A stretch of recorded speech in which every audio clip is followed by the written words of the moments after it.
శ్రీకృష్ణదేవరాయలు కళ 500 సంవత్సరాల క్రితం విజయనగరం అనే సామ్రాజ్యాన్ని శ్రీకృష్ణదేవరాయలు పరిపాలించేవారు. ఆయన ఒకరోజు నిద్రలో ఒక కలగన్నారు.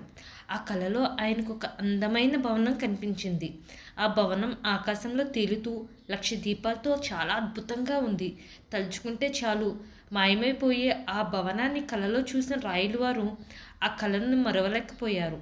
మర్నాడు సభలో ఆయన ఆ కలను వివరించి దాన్ని నిజం చేయాలని ఆయన గట్టి నిర్ణయాన్ని అందరికీ తెలిపారు. అది విన్నవారంతా అలాంటి భవనం ఎలా కట్టగలము, అసలు గాలిలో తేలే భవనాన్ని కట్టడం అసాధ్యం కదా అని నచ్చ చెప్పడానికి ప్రయత్నించారు. రాయలవారికి కోపం వచ్చింది. అదంతా నాకు అనవసరం, మీరు ఏం చేస్తారో నాకు తెలియదు, కానీ నా కళ నిజమవ్వాలి.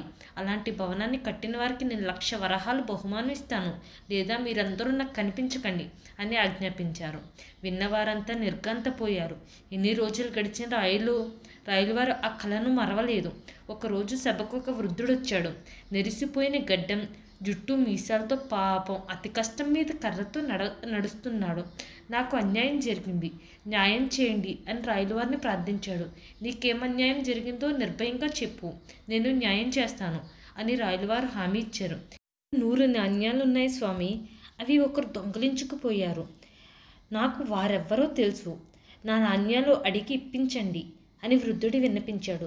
శ్రద్ధగా విన్న రాయలవారు ఈ దొంగతనం ఎవరు చేశారు, ఎక్కడ చేశారు అని ప్రశ్నించారు. వృద్ధుడు తడపడ్డం చూసి నీకేం భయం లేదు చెప్పు అని రాయలవారు ప్రోత్సహించారు. నాణ్యాలు దొంగలించిన మీరే స్వామి అన్నాడు వృద్ధుడు. నిన్న రాత్రి నా కలలో వచ్చి మీరే అవి దోచారు. రాయల్ గారికి చాలా కోపం వచ్చింది. ఏమిటి వెటకారం, కలలో జరిగింది నిజమనుకుంటే ఎలా అని కోపంగా అడిగారు. ఈ మాట విన్న వృద్ధుడు తన గెడ్డం మీసం తీసేసి కర్రను పక్కకు పాడేసి పగటి వేషాన్ని విప్పేశాడు. చూస్తే అతను తెనాలి రామకృష్ణ. స్వామి, మీ కళను నిజం చేయడం ఎంత కష్టమో నిరూపించడానికే ఇలా చేశాను అన్నాడు తెనాలి.